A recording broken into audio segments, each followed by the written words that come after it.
Good evening, everyone. I'd like to call this meeting to order. Regular council meeting of Monday, March the 23rd. We're in the twilight zone. Yes. Could I ask somebody on council to move the deferral of the public hearing for McClarty Place, please? Moved by Councillor Holmes, Councillor Traynor. All in favor? Councillors Van Alphen and Carlson, unless you are opposed to what is on the table, what we are voting on, you don't have to indicate that you're in favor, but please let us know if you are opposed. Are you opposed to the deferral of the public hearing? No. Thank you. No. Thank you. Okay. Excuse me, Madam Mayor, could people please try to use the microphones to see if that'll help on our end? All right. Thank you. Corporate Officer, Yes, thank you. thank you, Madam Mayor. Just wanted to read this statement to council and the public due to the situation we're in this evening and the situation in our community and around the world. One of my roles as corporate officer is to ensure meetings of council are conducted appropriately within the requirements of the legislation. This regular open meeting of Summerland Council is being held in an extraordinary time within the midst of a global health pandemic, a BC public health emergency, and a provincial state of emergency. Over the past week, Municipal Hall and other municipal facilities have been closed to the public. This was done to protect ourselves and our residents, and action taken to help prevent the spread of the COVID-19 virus.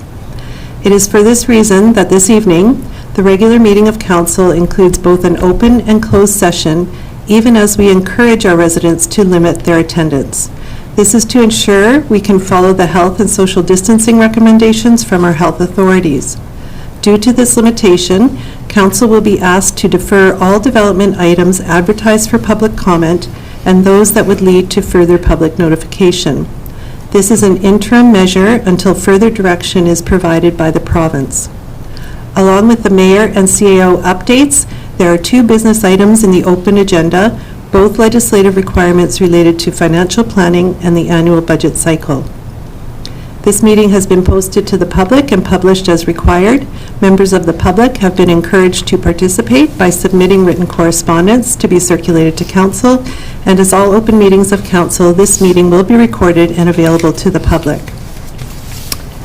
Under the circumstances and with the measures taken to ensure open and transparent decision-making, council may continue with the agenda as presented. Should council wish, however, all items on the open agenda may be deferred to a later date, after which council may pass resolution to go into the closed meeting. Thank you. Thank you, Karen. Is there anyone here that would like to make a motion to defer the entire agenda? I have a question. Councillor Barquil. Yeah, so I understand that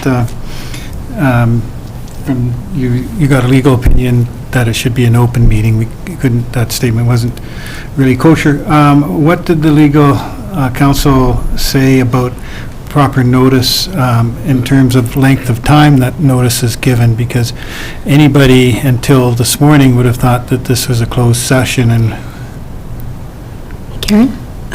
Madam Mayor, the meeting was never published as a closed meeting. It was an open meeting of council. However, Municipal Hall was closed. So unfortunately, the term closed was being used in 2 different ways. When we spoke to legal counsel this morning, there was no concern whatsoever of changing the messaging so that the public was reminded that during this time we're taking extra precautions. However, the doors would be open should they wish to attend. So there was no concern. The meeting was published as required as an open meeting, and that was done well in advance of this morning's notification to just update that memo. Okay. I'll ask again, is there anyone that wishes to bring a motion forward to defer the entire meeting? Okay, great. So we'll carry on with the adoption of the minutes. Committee of the Whole minutes dated January the 8th, special council meeting and of the same date, and the regular council meeting minutes of January the 13th, as well as the regular afternoon meeting, because there was only one that day, on March the 9th. Could I have someone, thank you, Councillor Traynor and Councillor Holmes. All in favor? Thank you.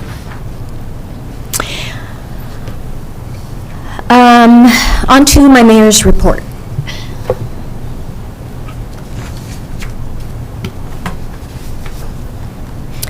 We can all agree that these are unusual and unsettling times.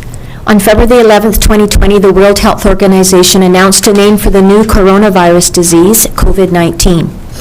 More recently, we, humanity, have heard a number of other terms related to COVID-19, including, and perhaps most importantly, self-isolation and social distancing. The BC Centre for Disease Control website carries up-to-date information on the coronavirus. According to the BC CDC, self-isolation is defined as staying home and not going to work or school and monitoring for symptoms for 14 days. Limiting close contact with others is the best way to slow the spread of the virus. Again, from BC CDC website, there are many ways to practice social distancing, limit activities outside your home, use virtual options to connect with others. If you are out in the public, try to keep 2 meters distance between yourself and others. Keep your hands at your side when possible.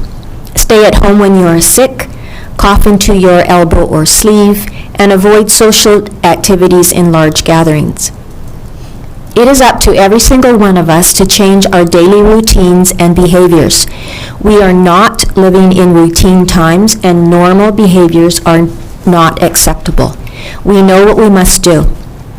Social distancing also applies to businesses and has been particularly hard on small and medium-sized businesses and those that are relatively new. Restaurants, wineries, coffee shops, pubs, gyms, retail stores, those that offer personal hands-on services such as nail and hair salons, have either closed indefinitely or dramatically changed how they are doing business with their customers. Business owners may be feeling a double hit from COVID-19. The worry over business and household financial issues, plus the distress of having to close and lay off their employees. Where possible, and if you are able, please support our local businesses. If takeout or delivery is available from your restaurant, use it. Some businesses offer gift cards that you can purchase now for use at a later time. Having had 5 forums, symposiums, conventions, and countless events either canceled or postponed, I am suddenly finding a lot of unexpected free time. I'm taking our dogs for long walks in Cockle Mountain Park, preparing the ornamental and food gardens for another season, relearning how to knit, spending more time playing the piano, baking bread again, and generally slowing down and appreciating being a Canadian. Best of all, I am hearing from my sons, who live in Victoria and near Toronto, more often than usual. I realize that although life feels surreal, I have it easy. That, for any number of reasons, COVID-19 is very difficult for some in our community. The most vulnerable populations suffer the most in times of sudden change, whether it be extreme weather events, civil unrest, economic collapse, or, like now, a global pandemic. For some, COVID-19 is more than unusual and unsettling. It is a living nightmare. For these folks in particular, I hope there is comfort in the fact that we are all in this together. Know that a single story of greed or selfishness is overwhelmed by hundreds of examples of compassion and kindness. It may be that we will all have a defined split in our lived experience, pre-pandemic and post-pandemic. May the post-pandemic period, whatever that looks like, be a time of continued compassion, caring, and connecting. Be safe, stay healthy, and to quote the founder and president of Strong Towns, Charles Marone, let's all lean into our humanity. Thank you. CAO. Okay, thank you, Worship. I just want to provide council and the community with an update on the operational side of things from the District of Summerland. So, as you can be well aware, things have been changing very, very quickly. We've been very closely following the recommendations of the Provincial Health Officer and Ministry of Health. Staff are in contact on a daily basis with Interior Health with regards to the district's operations and following their lead. Our senior management team have been meeting on a daily basis with CEO debriefs from our communications within the South Okanagan. The CEOs have been meeting 2 to 3 times a week, getting a good picture of what's going on within regional communities. The process we've been through since over the last couple of weeks has looked to identify a pandemic plan for the District of Summerland and the municipal staff, and we've been working very closely with the City of Penticton and Regional District on that, and I'll speak to that a little later on. That helps us in our operational planning, looking at short, medium and long-term scenarios. We're certainly fortunate to have a range of skills around the senior management table, and they've been taking a successful leadership position, making sure our organisation is up to date and safe for the benefit of our community in order to keep our operations moving along as efficiently as we can. The last week and a half have seen some significant shifts in the day-to-day priorities and business within the organisation. As I said, staffers have responded well and are doing everything we can to support the needs of our community. We have daily communications with all district staff, keeping them up to date on what's going on. With regards to our facility closures, the district facilities are closed to public access, unfortunately, for the time being, but as everyone can understand. Under the guidance of the provincial government, staff will continue to operate facilities focusing on delivery of priority services at this stage and moving towards essential services if required. Municipal Hall and our Works and Utilities offices are still in operation, not open to the public. We're here to support and respond to the needs of our residents and business community. The Fire Hall, our electric utility, water plant, wastewater plants are all closed to the public and have staff working protocols in place over the last week and into the future that will ensure the health and safety of our workforce with these essential services. We're also implementing work from home policies. Departments are currently functioning with a variety of work from home requirements. Work from home will certainly increase over the coming weeks where we can still apply and respond to the needs of the community. District staff in the office are complying with the provincial social distancing measures, and we've increased the cleaning cycle, and staff are actively cleaning common spaces within the building. With regards to the district's municipal pandemic plan, again, working very closely with the municipalities that this is very new to. So we're working closely with them, looking at how our workforce, service levels and action plans can be developed in the short term, medium term and long term. Looking at department responsibilities, senior management responsibilities, and social distancing, and looking at essential services where the roles and responsibilities of each of the departments lie, responding to our essential needs for the district. The Emergency Operations Centre has been activated within the regional district. So the regional district has been regional district EOC, Emergency Operations Centre, has been activated to ensure consistent communications, and we're supporting the regional district and all member municipalities in that process. We've initiated our departmental emergency operations centre at the district, and that is currently in place at our fire hall at a low level, again there to support the regional district in the communication side of things at this stage. The City of Penticton are in the process of moving their emergency operations centre to the Penticton Trade and Convention Centre to ensure appropriate social distancing is met within their work environment, and we may look at some opportunities to join that emergency operations centre in the future as well, should we need to, given the benefit of joint communications. The City has also set up a call centre, which we may take value in using that as a resource for our community moving forward. So very active engagement with the municipalities in the region, which has been a good sign, and a lot of learning through each of the municipalities over the last couple of weeks. On the communication side of things, we're keeping the community up to date on our website. We're about to launch our April newsletter, which will provide some updates for the community as well. We're actively posting on Facebook and have now included, we'll be including a daily update from their booth for the community to be aware of. And we've reactivated our Twitter account. which will provide the community with up-to-date information on what is going on.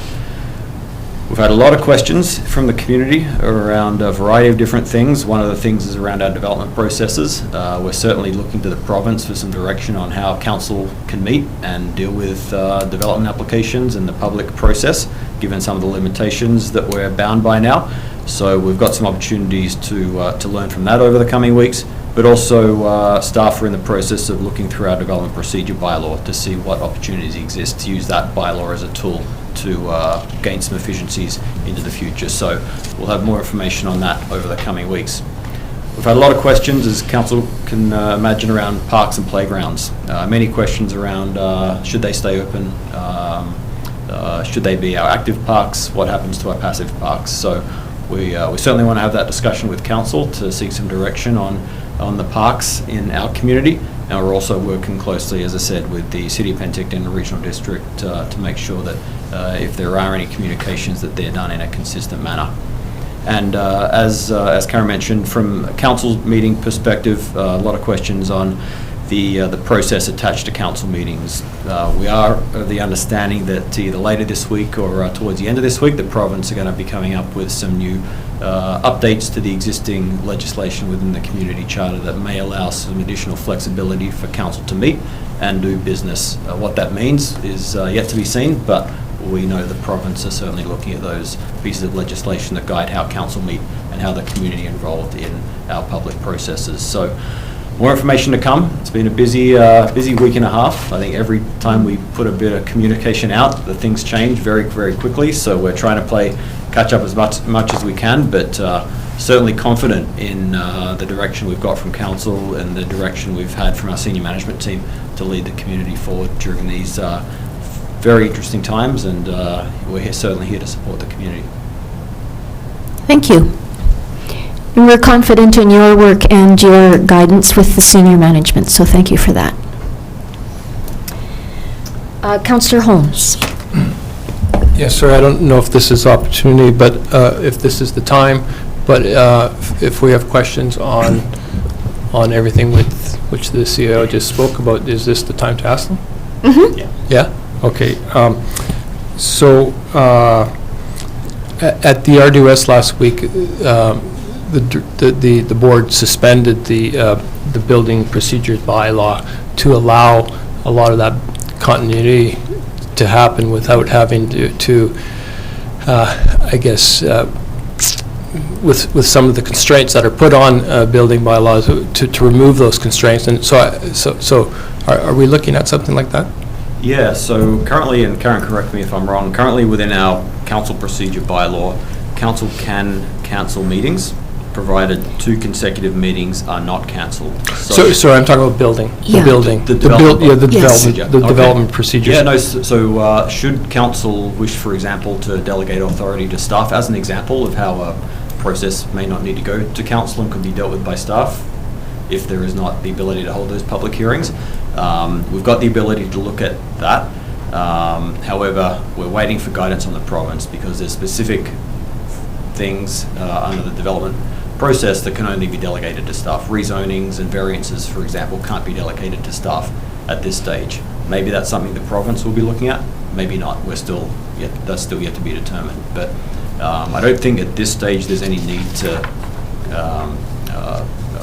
defer our development procedure bylaw. We'll hope to hear more information from the province over the coming week. Okay, and then, so as you mentioned, our own procedure bylaw.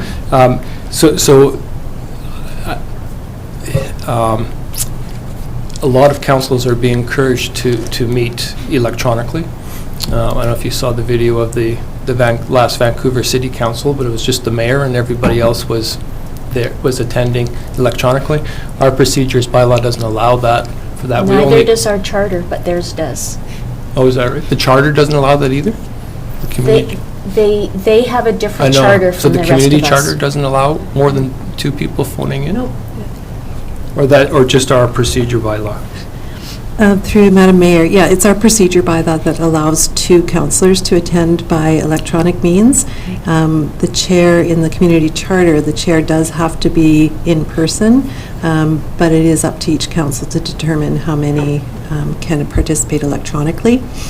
I believe most people do the 2 so that you have quorum kind of here in chambers and you're not 100% electronic.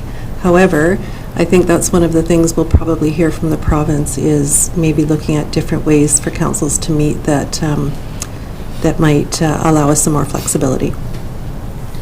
So just to follow up, but won't our own procedure bylaw still get in the way of that? Shouldn't we be making a change to our own procedure bylaw to allow us to all participate electronically? Again, through to you, Madam Mayor, depending on the province's direction and what they are going to introduce as interim measures, we may not have to change any of our procedures bylaws. So what our feeling is that council wait to hear what the province is going to allow, and if we have to change our procedures bylaw, then we can do them all at one time. Because certainly we can't anticipate what the province may or may not do, and so we'd like to be able to see what that is. Our next meeting is in 2 weeks, so whether we keep that meeting scheduled is up to council, and we can certainly meet in a special meeting at any time, so if something comes out from the province, we can get together and meet as a special meeting with 24-hour notice and have those discussions at that time. Okay. Excuse me, Madam Mayor? Yes? Councillor Van Alphen here. Can you hear me? Yes? Our corporate officer, when she speaks, she's clear as a bell. The rest of you, I can't hear a word. It's just, but when our corporate officer speaks, it's very, very clear. I don't know if there's something we can do to make it better for Councillor Carlson and myself. Speak directly into your mic, as close as you can, comfortably. It probably helps that our corporate officer is sitting right in front of the phone as well, but I'm sure it is. can you hear me? Clear. Can you hear me any better now, Marty? Councillor Van I hear Alphen? you much better, Madam Mayor. Okay. Thank you. Okay, so that applies to all of us, please. Can I ask a question as well, please, Madam Mayor? Yes, Councillor Carlson. I'm wondering, and this is, again, there's a lot of speculation of what might happen, but if the federal government invokes the Emergency Act, which used to be known as the War Measures Act, is that, like, I mean, surely that would be a means of being allowed to communicate via some sort of teleconference. Do we have any idea, or do we just wait and see what happens? Through you, Madam Mayor. So our municipalities, our local governments actually get all of our direction and powers from the provincial government, so we are actually under the provincial sphere. Certainly the province is working, I'm sure, closely with the federal government, so again, any direction from the federal government would have to be translated through the provincial government for the processes and procedures of local governments.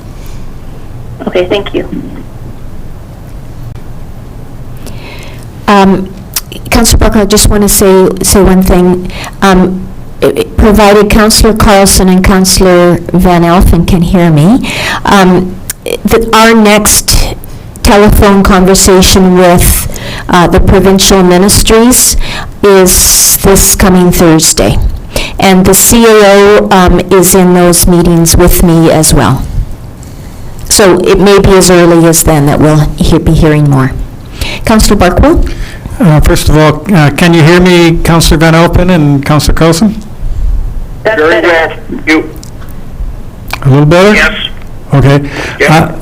Not that you usually want to hear what I have to say anyway, but I was wondering if Councillor Holmes could expand a little bit on the suspension of development procedures and what, what that really means and see if we can do it here or not.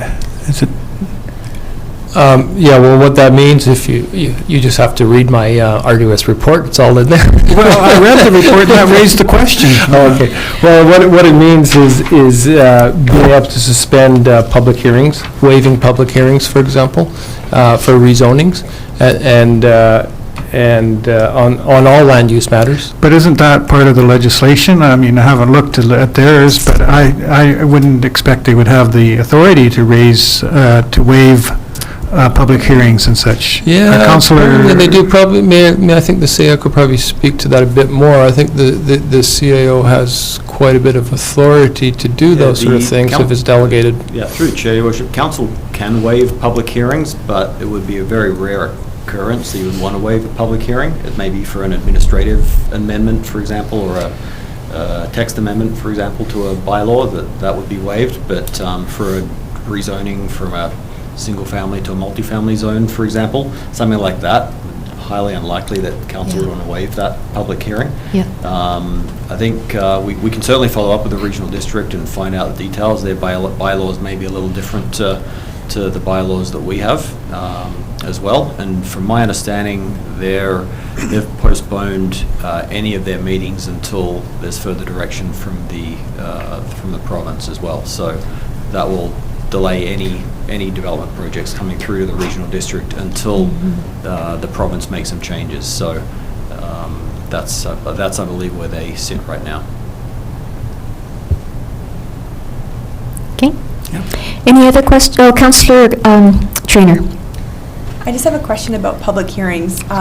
Please use your mic right close. This might change depending on what the province says, but are we able to have them where they're not necessarily in person, but where people are given 1 week to provide their feedback through email or a phone call, and then that's compiled for council, and that counts as a public hearing as opposed to having it in person? Through Chair Worship, that's some of the direction I think we're expecting to hear from the province over the coming weeks. So right now, Karen, correct me if I'm wrong, we're required to have the meeting open to the public and the ability for people to speak at that meeting. Okay, I'm just going to add to that, because I would rather do something like that than waive a public hearing completely. I think that public hearings are really important. Corporate Officer? Oh, you're good? Okay. Any other questions? Councillor Carlson, Councillor Van Alphen? All right. No, Madam Mayor, thank you. Thank you. Sorry. Oh, that's okay. Councillor Holmes. Again, I'm not sure if this is the right place to do it, but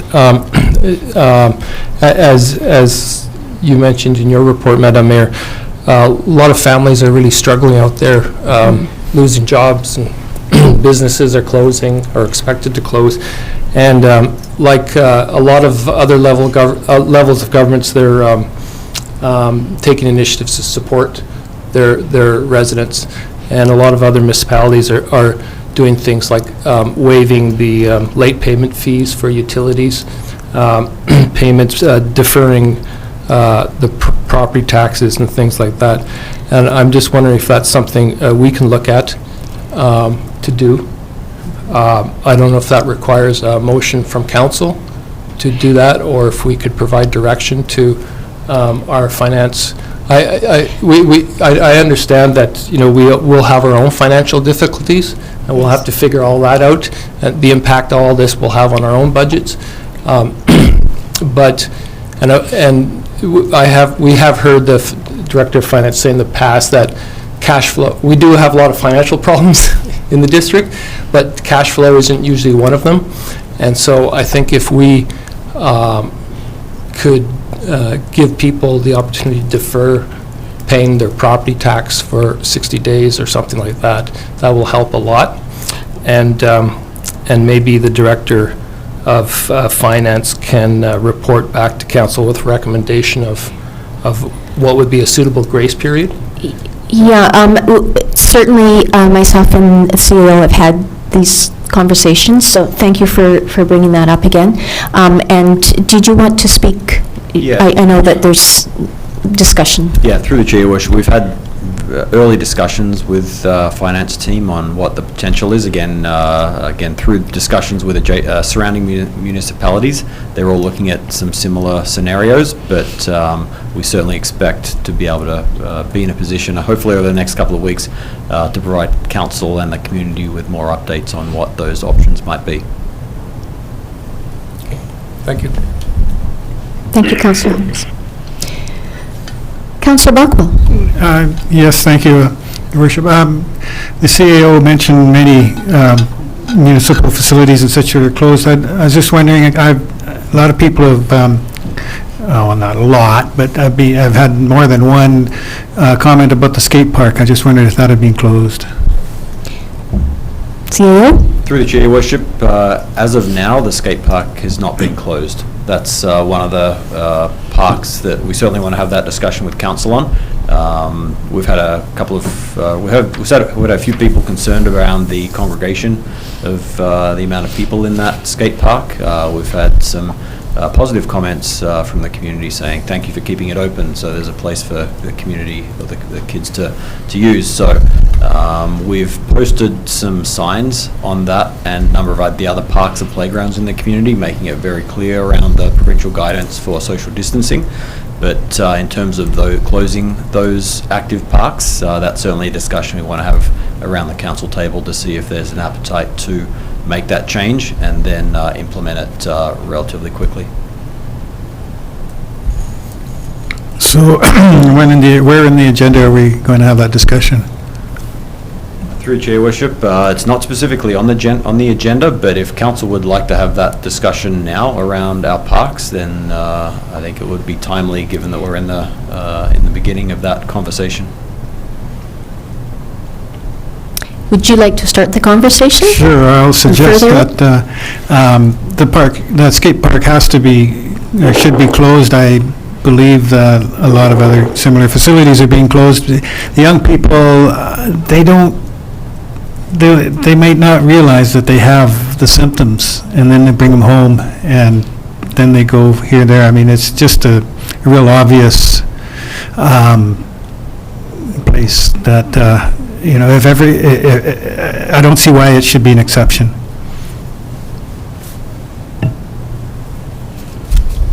Anyone else care to comment? Or Councillor Holmes? Certainly, it was busy in the last few days, but I'm wondering if they're starting to understand, because I went past the skate park twice today, and there was nobody there, or there was very few people there. So, maybe I can be swayed either way on that. I think. I think it certainly should be monitored, and maybe warning signs up there? Yes, they are. So,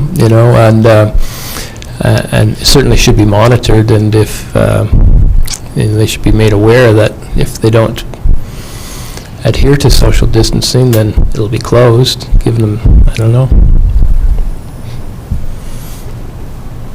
Councillor Traynor? This is a really tough one because I really support people getting outside, especially during times like this. I think people need to be outside doing things that they like to do. So, but I think that given the circumstances and the unknowns, I don't think that it would be a mistake to close it right now. Even if we tried it for 2 weeks, we'll probably know more about this situation in 2 weeks.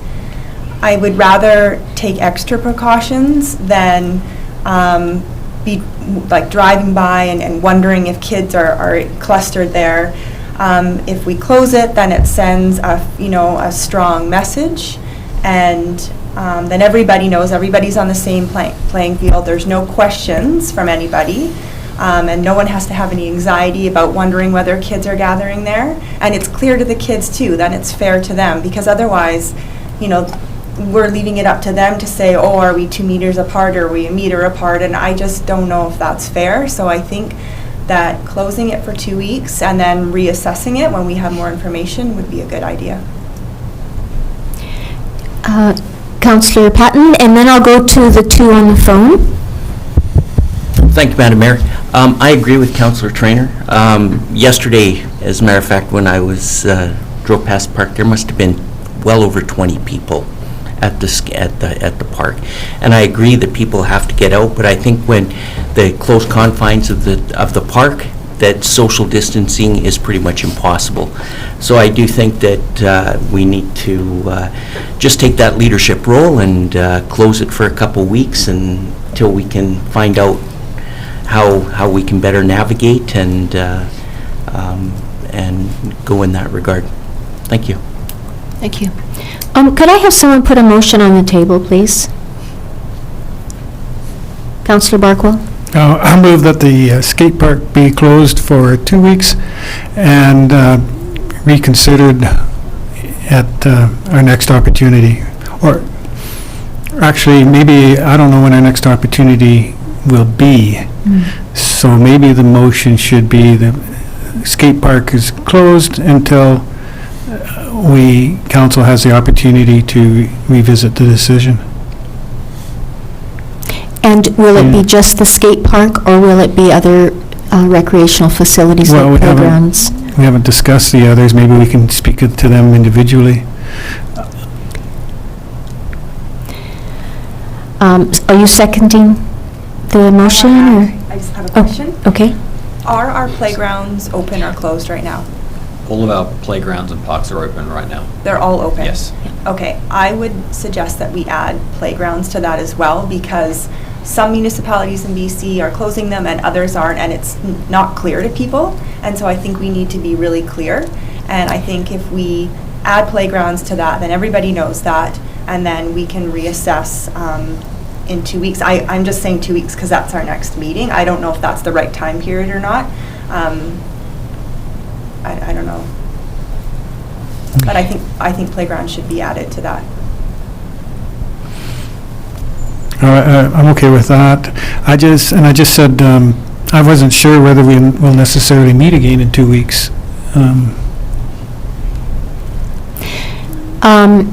Could I just, if that's the motion, I need a seconder, and then we can continue. Thank you, Councillor Traynor. Before I go to Councillor Holmes, Councillor Carlson and Councillor Van Elfen, could you please weigh in on this, now that we have it on the floor? Can you hear me? Go ahead. Yeah, go ahead, Councillor Van Elfen. You go first. Hey, Councillor Carlson, thank you. If I heard that correctly, close the skate park and all other parks with playground equipment. Is that what I'm hearing, the motion? Yes. Then I would agree with that. Councillor Carlson? I'll agree with it too. I just think we also need to keep in mind that there's lots of school playgrounds and there's provincial playgrounds and there's all these other ones around, and so hopefully people won't just go from one to another if they see that ours are closed. Right, but those are out of our jurisdiction. Councillor Holmes? Yep, absolutely. I'm just wondering if this should be left to staff's discretion. They're the ones who are in contact with the province, getting direction and everything. We didn't make the decision to close all our other recreational facilities, the swimming pool and the arena and everything else. The staff, rightly, I think, took that action at a time when they thought they needed to, and so I don't really see why this particular recreational facility is any different.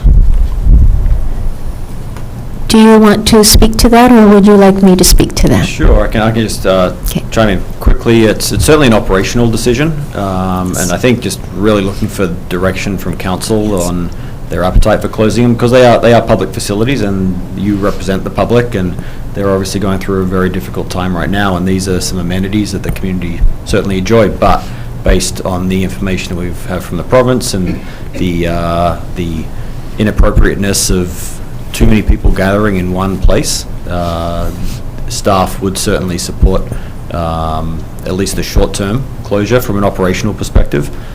It's very similar to what we're hearing in the South Okanagan with some of the other communities and what they're going through right now. The Central Okanagan went through a process. City of Kelowna, I believe, as of today or yesterday, have closed their playgrounds as well as the active parks. And when we talk about the active parks, you start to bring in tennis courts and pickleball and those other type of active parks. So if a decision is going to be made from an operational perspective, it would likely apply to all of those active type of park spaces, hard surface, grass spaces, passive parks, beach parks, those sort of things would be a little different given that there's a lot more space out there to congregate and separate. Thank you for that clarity. Excuse me, Madam Mayor. Yes? Anthony's the one person that is extremely difficult to Okay. hear, and so I didn't get any of that. Would you be able to give us the cold notes, please? I will. Can you hear me now? Oh, that's better. Oh, okay. Speak up. Must be the accent.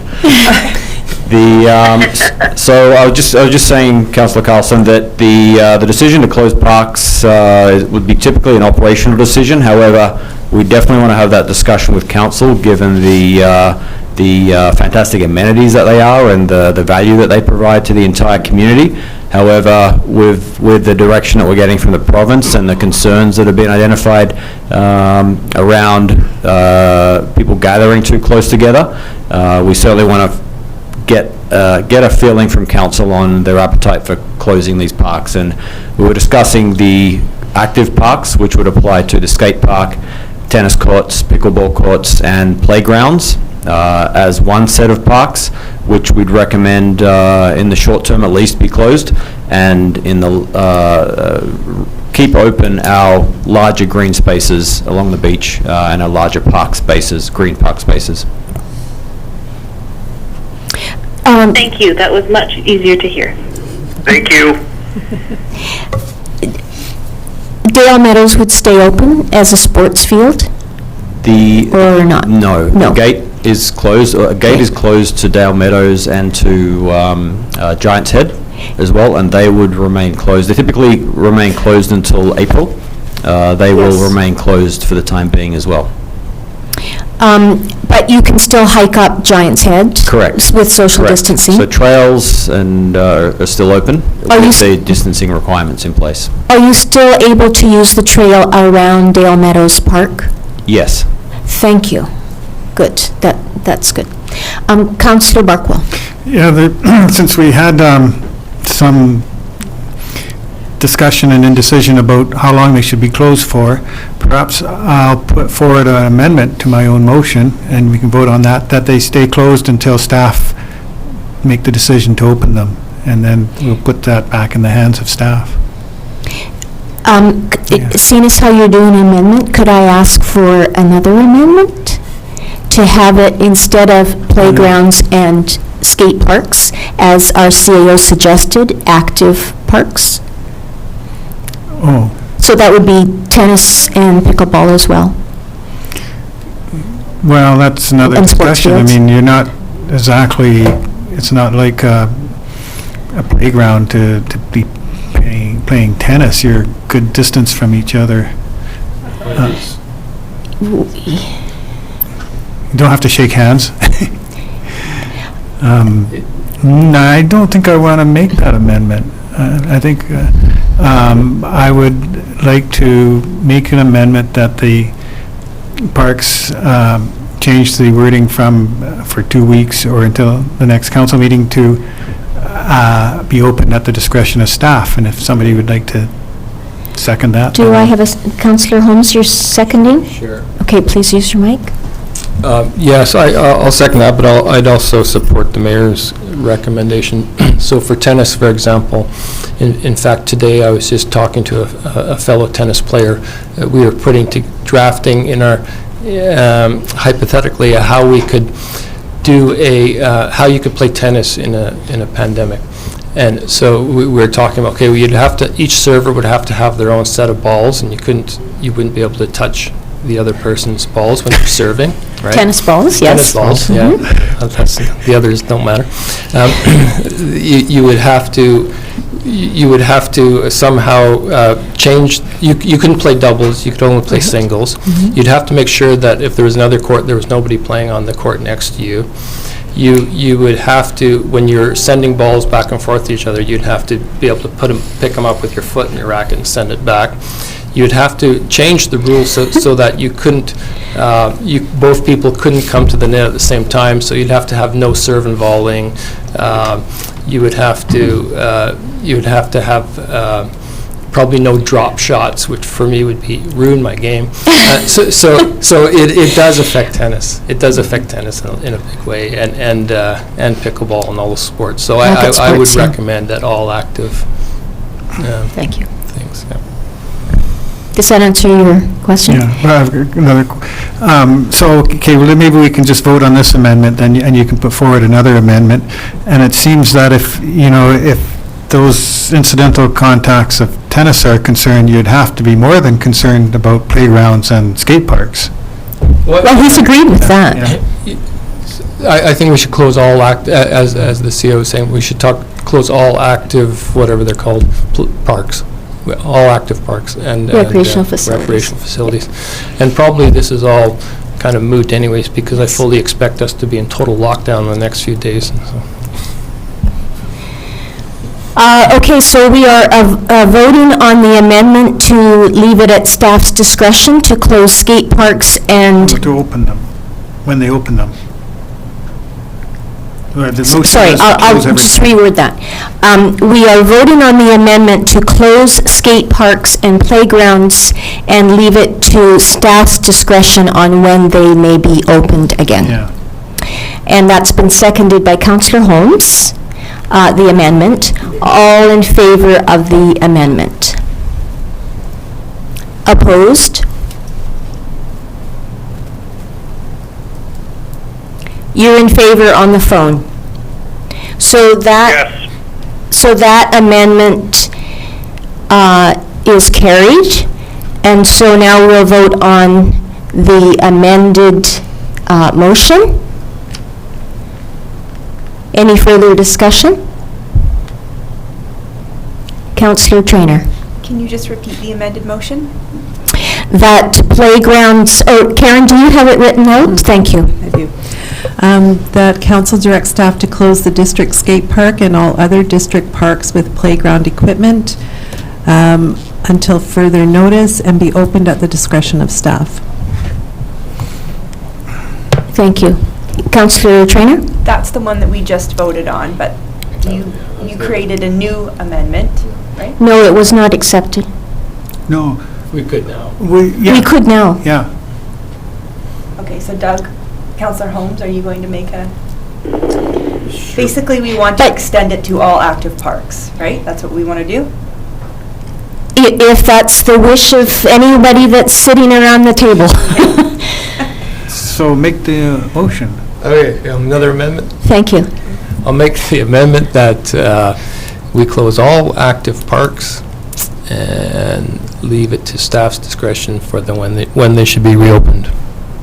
Did you guys hear that? No? Amendment that we close all active parks to be reopened at staff's discretion. Seconder, Councillor Patton. Any further discussion? Madam Mayor, if I may, should it not be at council's discretion? The motion is at staff's discretion because it's an operational matter. Fair enough, thank you.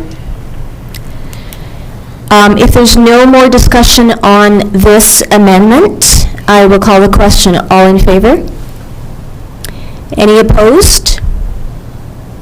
Okay, so that amendment is carried, and now the original as amended, we are voting on that. Okay, yes. So a question on the motion. When you say closing all parks with playgrounds in it, does that mean the parks themselves are closed or just the playgrounds? I mean, are we closing Memorial Park? Are we closing Peach Orchard Beach because they have playgrounds? No, through the No. chair, they'd be the active portion, so that'd be the playground structures themselves. Okay, thank you. Yeah, good question. Any other questions before I call the question? Or comments?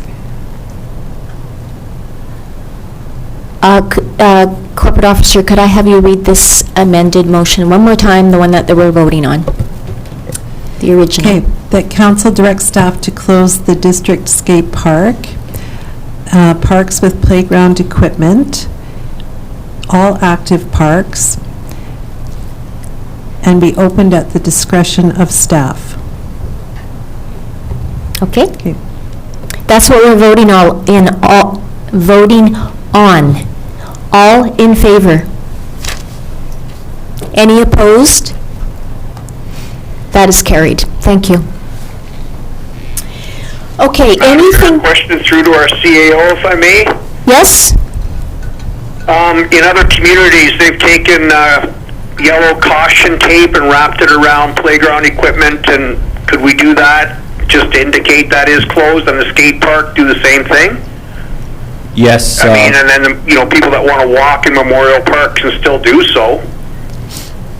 Correct. So yes, we will just be cordoning off the areas that the playground structures. The skate park itself, we'll have to highlight that. We may look at some additional fencing if we need to, but we'll make sure it is clearly delineated where the closures are occurring. Thank you. Councillor Traynor? In addition to the signage that we're going to put up, would we be able to put a note? Yes, please, right up to the mic, on our please. Facebook page that clearly tells people what an active park is, and what Councillor Holm mentioned, like that Memorial Park is still open, but that the playground specifically is closed, just so that people are really clear and have a good understanding of what exactly we're doing. Because people share things on Yes. Facebook, so that, Yeah. I think it's a really good place. Yeah. Okay, does anyone on council, including our councillors on the phone, have any more questions of our CAO about his report? Okay, we will carry on. So next is 8, development reports and bylaws. I am going to ask if a councillor can make the motion to defer 8.1, 8.2, 8.3, 8.4, and yes, not 8.5. So Councillor Holmes, seconded by Councillor Barkwell. Any discussion? All in favor?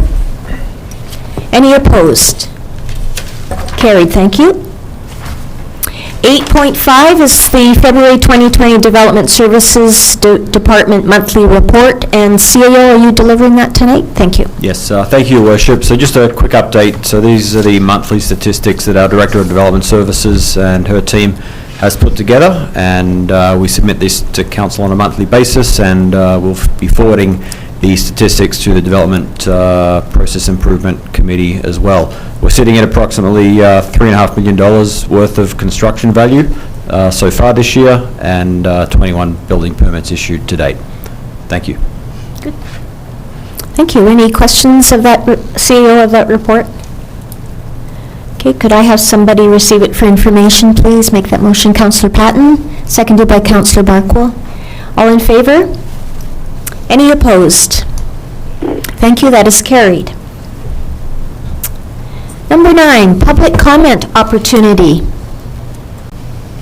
To the one person in the gallery, for those that cannot see her, it is Mary Ann McDonald, our faithful attendee and the epitome of civic engagement in our community. If you would like to speak, oh, it's not there. No. I just, when we're talking about social distancing, I hope that council as well as staff look at media opportunities. There's a program out there, for example, called Zoom, okay? Yep. And all of you can see each other. Yep. So you can react at the same time. And if there's an opportunity to move it to, say, a public venue, like, for example, me, if I wanted to be able to engage in your council meetings as well. That's another, issue. And I would like to say, I think that closing the parks is a prudent idea at this point. Thank you. CEO, would you like to speak to that? Because I know that you've had discussions with Roland. Yes, through the Chair, our IT department have worked on and are implementing a number of different conference call techniques. Microsoft Teams is a tool that we use as a senior management team to meet. We do not meet face-to-face over the last week. We're catching up, all 7 or 8 of us, on Microsoft Teams. So there are a lot of tools out there, and we're investigating. Once we get some direction from the province on how we may be able to meet as a council, I think you'll see some of the more innovative solutions come to the forefront. Thank you. Thanks for your comments. Councillor Holmes.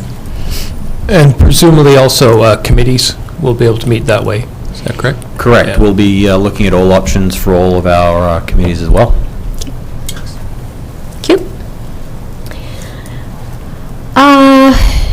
Are we still having the BDO audit report? I'm just going to provide a very brief update. Dave, Okay. our Director of Finance, wasn't able to attend tonight, so Thank you.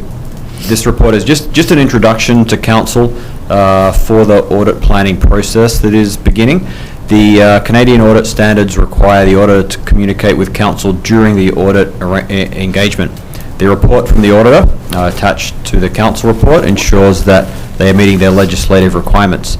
The report is meant to let Council know the overall scope of the audit, for example, the deliverable, which is the audit report. Materiality being used, which is $700,000, which is lower than last year, which is due to the district switching audit firms this year.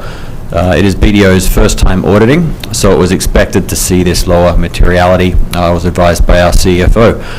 I would suggest that should Council have any specific questions related to the report, they can certainly ask them here tonight, or send some detailed questions so that we can forward them on directly to the auditor. Typically, we would have had the auditor in the room being able to answer those questions, but made the decision to not have them attend the meeting tonight. So any specific questions Council have, please forward them to myself or the CFO, and we can direct them to the auditor themselves and have them addressed when the audit is reported back to Council later on in the year. Thank you. Thank you. So tonight we'll just receive it so that we can go through it. Could I have somebody on Council do that, make that motion, please? Councillor Patton, Councillor Barkwell is seconding. Any further discussion or questions of our CAO? Okay, all in favor? Any opposed? That carries. Thank you.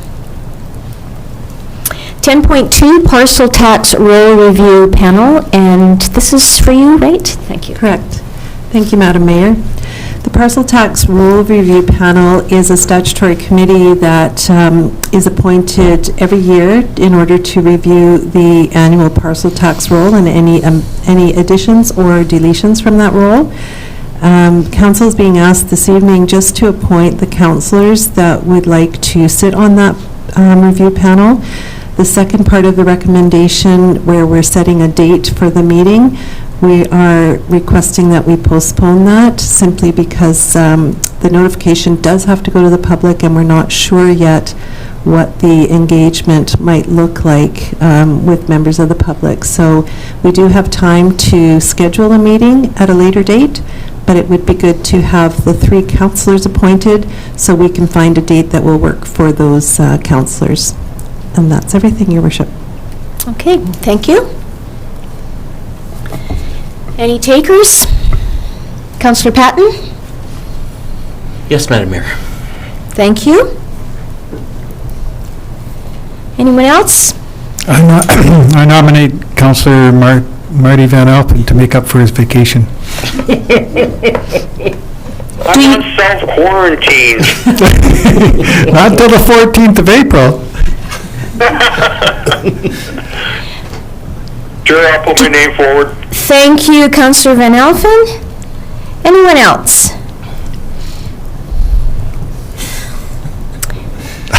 Thank you, Councillor Trainer. I will. I did it last year. Yeah, it's tough road to hoe, isn't it? A road to hoe. Okay, so then that councillors Patton, Van Alphen, and Trainer be appointed to the 2020 Parcel Tax Roll Review Panel, and that the meeting be held April the 14th in council chambers.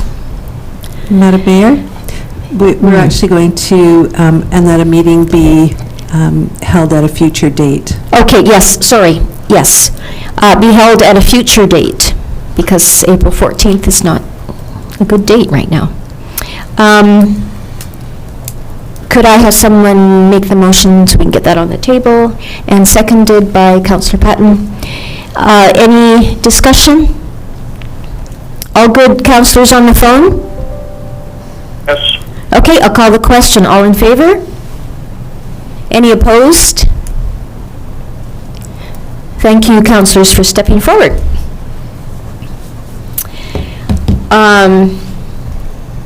On to item 12, correspondence. Is there any correspondence that someone would like to bring forward? There's one piece of correspondence that I would like to ask a question on. It's from Hal Roberts at the Summerland Food Bank and Resource Center.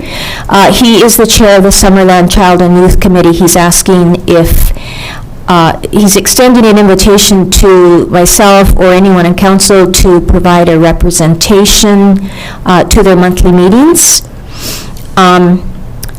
This is a group or committee that recreation staff is a part of. I know that Laura, at least, is part of this. If somebody would like to, well, actually, I'm going to ask you, Karen. There has been discussion in the past about whether or not, outside of the Chamber of Commerce, whether or not we should have representation on committees that are not committees of council, just because we get asked for so many. Could you comment on that, please? Certainly, Madam Mayor. It is a decision of council. External committees often do request, or I should say external committees that are external to the council process, often do request councillor participation. Things that we look at when those requests are made are, first of all, is it better dealt at a staff-to-staff level? And certainly staff are on several committees in the community and participate in order to provide the services that council has directed. Another consideration would be whether or not council supports a specific group financially, and if there's decisions that are being made with regards to supporting different committees or groups in our district, then that would be a consideration. And then also the time for council as well. So there are councillors that may sit on committees just because it's of personal interest, so not necessarily just representing council directly, but actually just sitting on a committee because it's something that they're passionate about. So again, it's a decision of council if you want to have council representation, but it does change a lot of the decision-making potentially at that table of the community organization, and then also should they come to council for any support. Okay. Thank you. Councillor Holmes. Yeah, my opinion, my view on this is that it's the financial one that's the crux. Yeah. I think if an organization receives a substantial amount of funding from council, then we ought to have representation on that board, because it becomes a matter of public accountability for public funds, and that would be our role there. That's certainly what I see as our role on organizations like the Chamber, like the KVR Railway, like the Arts Council, and there are some organizations which, you could argue we're not on, we probably should be on, like the food bank, for example. So I think if to me that's the measuring stick. If we're not providing substantial amount of funds, and I'm not talking about $500 grant and aid, I'm talking about thousands per year, then I think it makes sense for us to be represented on that. In terms of things with councillors that have a personal interest or are passionate in the subject, I think that's fine too, but then they're there as on their own volition, and if for whatever reason that those organizations had to come to council for a grant and aid or whatever, then you would expect that councillor to recuse themselves from a conflict of interest. So that's kind of the way I look at it. So I'll ask then, given what we've just heard from our corporate officer, if there is interest in a council member, I can't attend, and frankly, neither can you, Councillor Holmes, because of the date of the meetings, third Thursday of the month. If there is interest in having somebody attend these meetings on behalf of council, please make the motion to do that. And if there isn't interest, then there's no need to make a motion.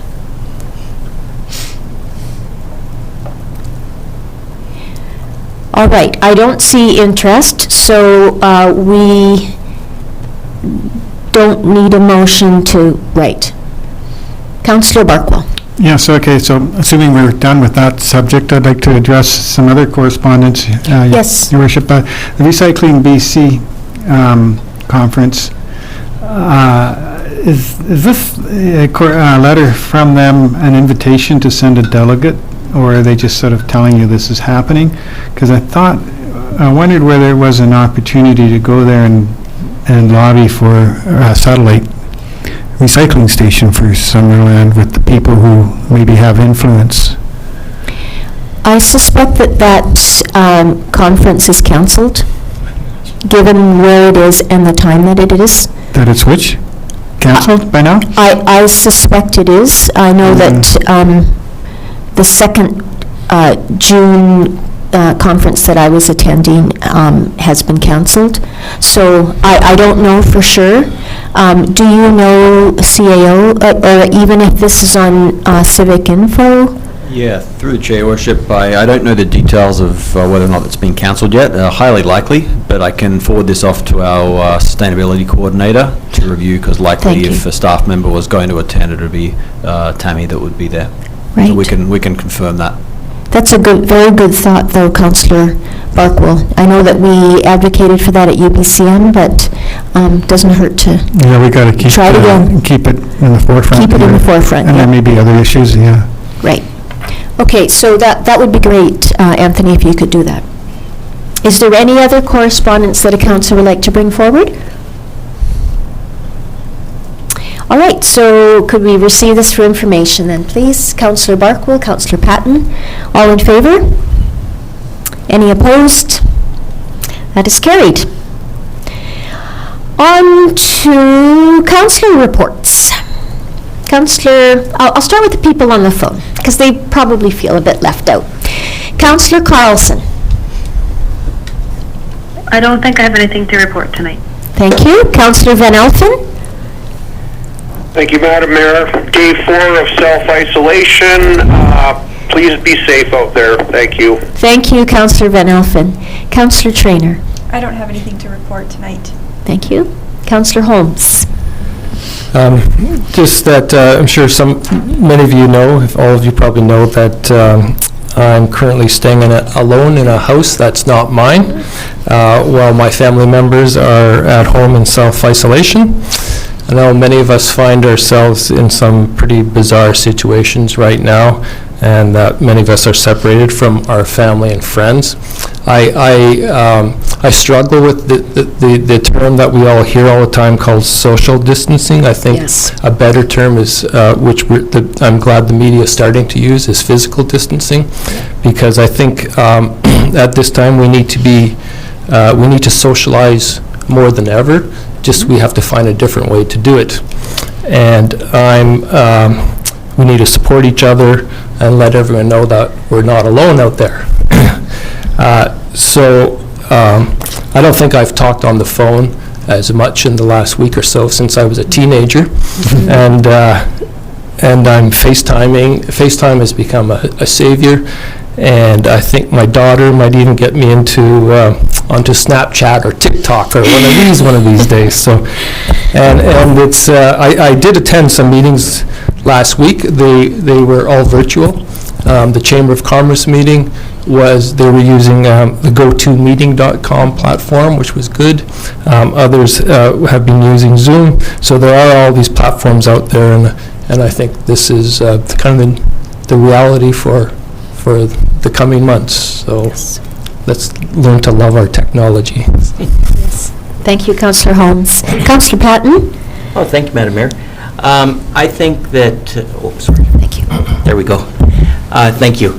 I think that our community is looking upon us to be leaders, and I think what we've done tonight with the skateboard parks and our active parks, I think we've shown the community that we are willing to belly up to the bar, so to speak, and take on those roles that we were actually voted to do for our community. So I want to thank everybody around this table for actually coming on board and striving to help the community so we can better get this pandemic out of Summerland and off the world's plate so we can get back on with life.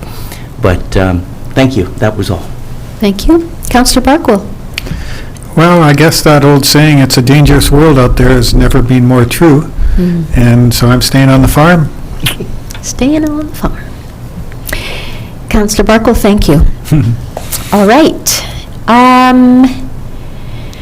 Your second chance, Ms. McDonald. Just to let everybody know that actually the District 67 for the school set up a program a few years ago where they could interconnect and basically FaceTime with their students and things like that, unlike Vancouver. So District 67 is ahead of the game in being able to interface with their students and carry on with a lot of their programs and things. Not so much for the younger kids, but for the older kids. So. Thank you. All right. Now we are at item 15, resolution to close the meeting to the public. Councillor Patton?